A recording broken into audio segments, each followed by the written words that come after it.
Hello বন্ধুরা, কেমন আছো? আশা করি সব ভালো আছো। আজকে আবার একটা নতুন ভিডিও নিয়ে এসেছি, ভিডিওটা দেখবে। তার জন্য আমি কি নিয়েছি দেখো। এখানে 1 কাপ চালের আটা আছে, এখানে নারকেল কুড়ে নিয়েছি, এখানে বাদাম আছে, আর এখানে গুড় আমি পানি দিয়ে ঘুলে আগে দিয়ে ছেঁকে রেখেছি।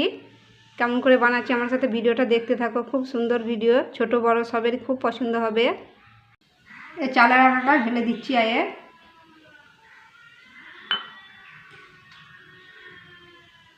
একটু নুন দিয়ে দিচ্ছি স্বাদ মতন। আর এখানে আমি পানি গরম করে রেখেছি, দেখতেই পাচ্ছ। একটু একটু করে পানি গরম দিয়ে দেবো,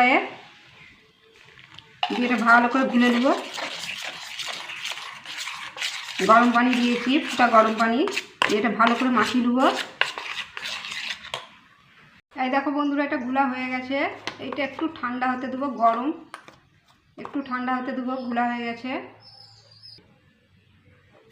এই দেখো, এটা ঠান্ডা হয়ে গেছে। এটাকে এবার আমি ছোট ছোট বল বানিয়ে নেবো। তোমরা বলটা যেমন সাইজ করতে পারো, আমি মিডিয়াম সাইজ করছি।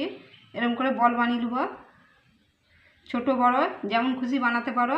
আমি ছোট বড় দুই রকমই এরকম করে বল বানিয়ে দিচ্ছি। এই দেখো বন্ধুরা, হয়ে গেছে। আমি বল বানিয়ে নিয়েছি, আমি ছোট বড় দুই রকমেরই করেছি। তোমরা একই সাইজ করতে পারো, বড়ও করতে পারো, ছোটও করতে পারো। আমি দুই রকমেরই করেছি, দেখতে ভালো লাগবে বলে। চলো তাহলে এটা একটু বানাই। তাহলে এটাকে একটু গরম করে নিই।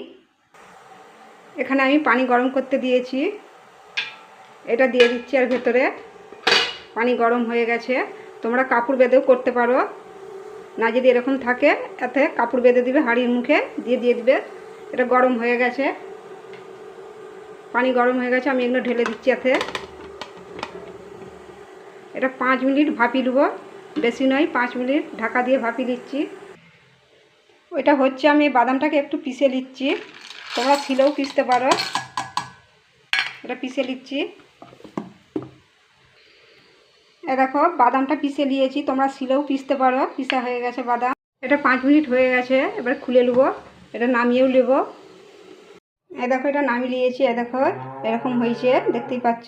এ দেখো, এটা একটু গরম বলে একটু জড়িয়ে যাচ্ছে, নাহলে জড়াবে না। দেখতেই পাচ্ছ, ঠান্ডা হয়ে গেলে এ দেখো কত সুন্দর হয়েছে, দেখতেই পাচ্ছ। তোমরা না কাপড়ে দিতে পারো, ভাপাতে পারো, এই পানির ভেতরে গরম পানিতেও দিয়ে দিতে পারো। এটা আমরা বানাবো, চলো তাহলে। এ দেখো, আমি কড়া বসিয়ে দিয়েছি, কড়া গরম হয়ে গেছে। এবারে গুড় ঢেলে দিচ্ছি।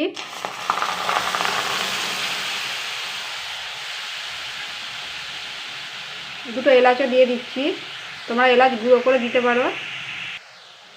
গুড় একটু ভালো করে ফুটিয়ে নেবো। এটা কিন্তু ঝটপট হয়ে যায়। এই দেখো, গুড় ফুটে গেছে। এবারে বাদাম দিয়ে দিচ্ছি, পিষে রাখা বাদামটাও দিয়ে দিয়েছি, নারকেলও দিয়ে দিচ্ছি, দিয়ে ভালো করে ফুটিয়ে নেবো।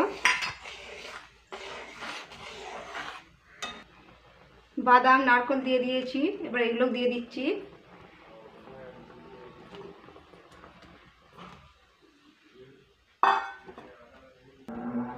বলগুলোও দিয়ে দিয়েছি। এবার এটা 5 মিনিট আস্তে গ্যাস দিয়ে ফুটাবো, ঢাকা দিয়ে দিচ্ছি। 5 মিনিট হয়ে গেছে, এটা এবারে খুলছি। এটা একটু লেড়ে নেবো এবারে। তোমরা স্যুপের মতো রাখতে পারো, আমি একটু গাঢ় করে দিচ্ছি। এই দেখো কেমন হয়েছে, দেখতেই পাচ্ছ। সেন্টটা খুব সুন্দর উঠেছে গুড়ের, এলাচের। এটা আমি হয়ে গেছে, এটা রেখে দিচ্ছি। তোমরা স্যুপের যদি স্যুপ খাও তাহলে একটু পাতলা রাখবে, আমি একটু গাঢ়ই রেখেছি। এটা হয়ে গেছে।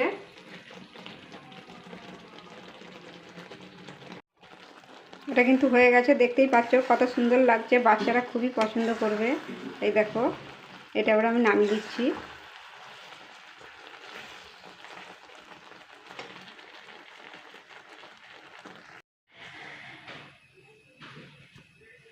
এই দেখো বন্ধুরা, রেডি হয়ে গেছে। এই দেখো কত সুন্দর হয়েছে, এরকম করে বানিয়ে দেখবে, খুব সুন্দর লাগে খেতে, বাচ্চারা খুবই পছন্দ করবে। তোমরা এটা স্যুপের মতো রাখতে পারো, আমি টাইট করেছি।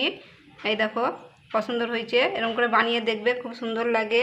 ভিডিওটা যদি ভালো লাগে লাইকও করে দিবে, শেয়ারও করে দিবে। আবার অন্য ভিডিওর সাথে দেখা হবে, সবাই ভালো থাকবে।